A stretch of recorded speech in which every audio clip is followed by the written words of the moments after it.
on the video. Hopefully, everybody can hear me. This is our homemade podcast. Really quick, I have two special guests today.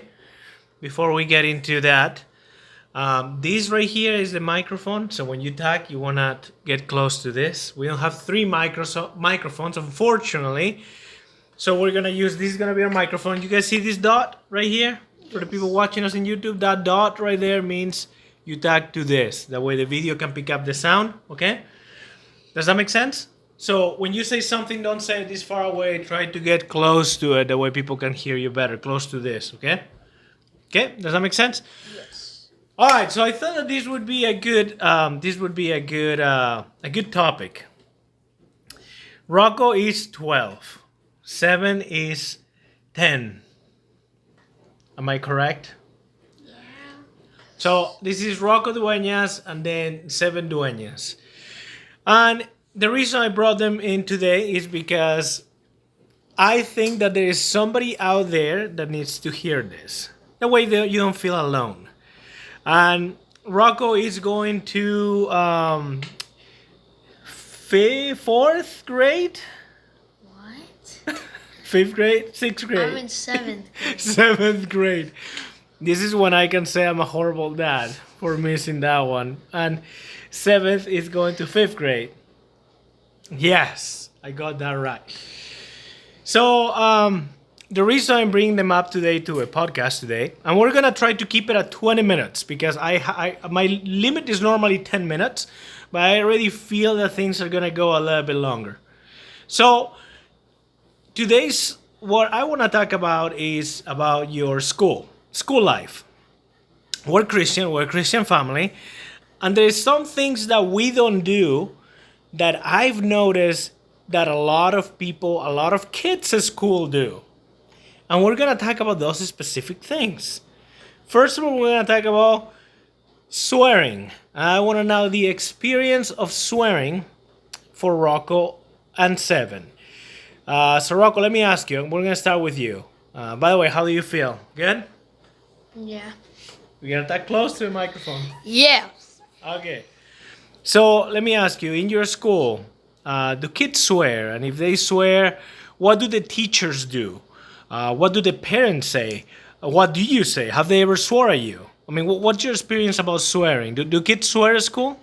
Yes, they do all the time, and I don't swear because my dad already said it. I'm a Christian, and I just hear swearing all the time, and I know that I shouldn't do it. So.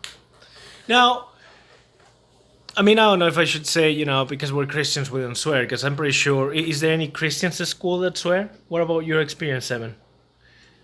Um, Christians, no, but we live in we're a Christian who like we just always think we used to live in Utah, so the fact that they used to swear, we're always around Christians and they never swore, so it was a bit weird how when we first moved here people started swearing.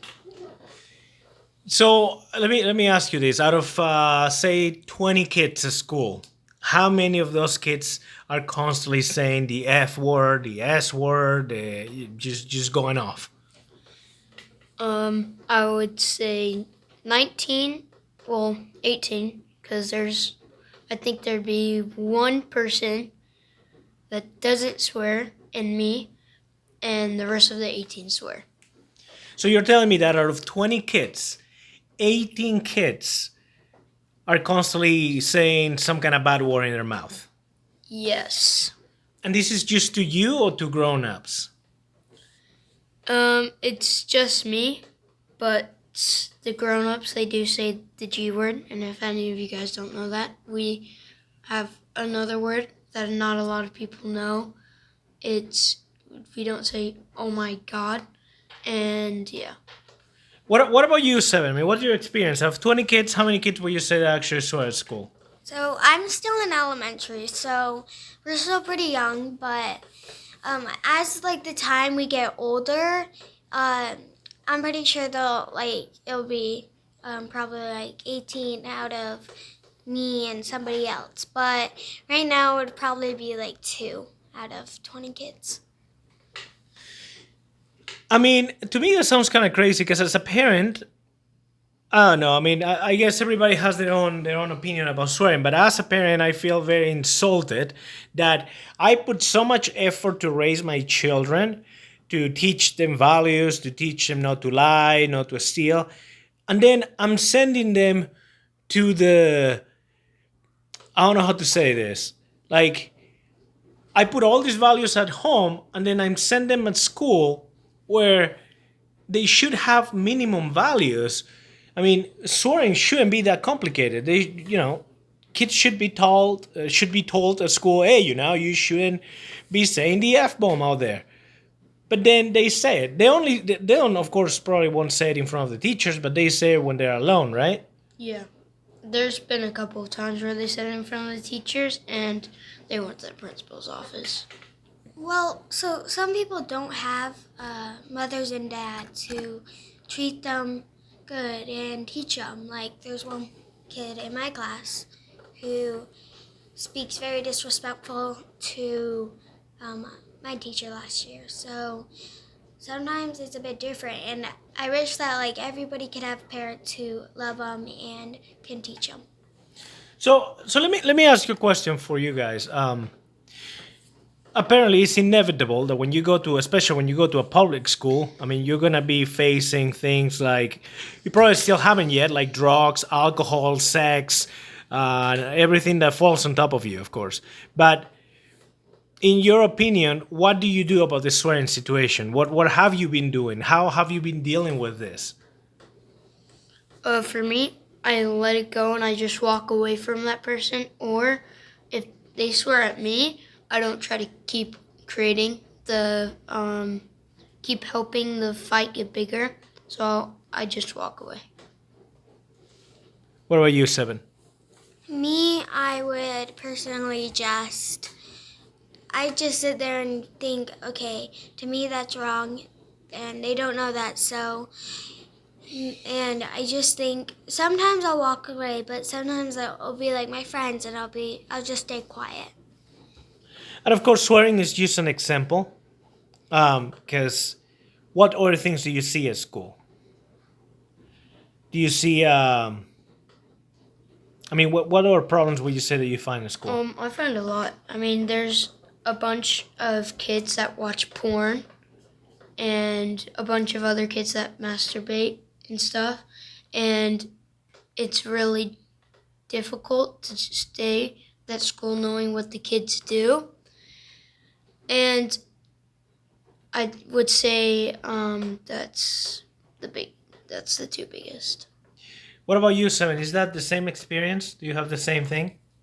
Me, no, but people sometimes can talk about bad things, like boys. They'll when we're like running around, I could hear them. Ooh, that's a pretty lady. Or they'll sometimes secretly have their phone and they'll look and be like, ooh. They'll watch they will watch stuff like a little porn, but not like too naked. They'll have their underwear on and their bra, but yeah, boys. I sometimes see boys doing that. I mean, here's the thing, Wait. Well, that's fine. What are you guys saying? Because they want to hear it. I just asked her, how did she know? That's really weird. How she knew. Because sometimes I play with boys. We play like soccer or volleyball, and sometimes boys I grab the ball. Sometimes they come in, and then they'll just like leave their phone in the middle, and I pick it up and give it to them. Sometimes I could see that because we're trying to play, and I was like, excuse me, we're trying to play, can you not leave your phone in the middle? And I try not to look at it, but then when I'm grabbing it, I don't know where it is, so I pick it up and I see it. So, and this is life, of course. I try to just not prepare them. I just click play. Literally, that's what I did, right? Mm-hmm. I just click play on the podcast and just let it be. I want to pick up everything. And the reason I'm bringing this up is because, it seems that we live in a time where there's a lot of confusion. Like our politicians, from our president, our current president, which has done a lot of good things, in my opinion. And now with that, some of you are gonna criticize me, which is fine, you know. They're gonna say, well, what? Like what happened yesterday? That a bunch of people broke into the Congress and a lady got killed and stuff. Well, yeah, he shouldn't be instigating violence, and I think that he realized that. But what's coming to us, that's gonna be, yeah, there's gonna be like a bomb in there. But anyway, so the world is already not going in the right direction, in my opinion. We are removing God from the schools, teaching them garbage like evolution. We are removing the values from school. Yes, we're removing values from school. We don't teach kids about being respectful to grown-ups. Kids swear. Kids do pornography. Kids do things that are completely inappropriate and wrong, and we let them get away with it. But the problem is not the children, in my opinion. In my opinion, the problem is on their parents. There's absolutely no accountability these days for their parents. They get to do whatever they want. We allow divorces to happen more than ever before. Nobody's willing to work their problems. Every marriage has a problem. And instead of working things out, the easiest way is to quit. And I thought that it would be, if somebody's watching this, if you're 12 and you're 10 and you're dealing with the same problems, with the same situations, what would you tell these people? What will you? Mainly not to give up, and another one is I wish them the best of luck. What about you, Seven? What would you tell a little girl that is 10, that has never gone to fifth grade? It is the first year she's about to walk into fifth grade. You already know the problems. You have a little sister. Okay, she's never gone to school yet. She's too little. She's not even 2. And now she's about to go to school for the first time. To a 5th grade for the first time. She's a little bit older now. What would you tell her? What would you say? How can she deal with these things that you're experiencing? Well, I tell her you don't know what to expect. So if you see something and you know it's wrong, just stay quiet, or sometimes if it gets too bad, just walk away. And sometimes you can meet bad friends, and if you do, there's more friends. There's like a whole school out there, so you can go and try to find new ones. Just don't ever give up, and just keep a lookout. Well, everybody, for listening to this, we're past the 10-minute mark. All I wanted to say is I hope that this helps somebody listening to this. Thank you, by the way, for the people that have given me a thumbs up on this podcast. I hope that this is helpful. If you are 12 and 10, I wish you absolutely the best of luck. Have you guys ever felt alone at school? Yes, many times. Definitely. And actually, we're going back to school, and I just realized I have no friends in my class. When you say you have no friends in your class, what do you mean? Like you literally don't know anybody, or you know everybody and you don't want to be their friend? I know everybody. It's just that the people, so we can't play with the other classmates. So the people that I have, they're not my type. And sometimes sometimes I can just get a little lonely and not do anything at recess. So if you have values, you're trying to do the right thing, you're watching this on YouTube, or you're listening to this on Apple Podcast or Spotify or whatever you're listening at, just so you know, you're not alone out there. I mean, there's still great people out there. Try to find them, try to hang out with them, try to make better friends overall. Thank you, everybody, for listening. That's it for today, and I wish you guys the best weekend. Bye-bye. Bye.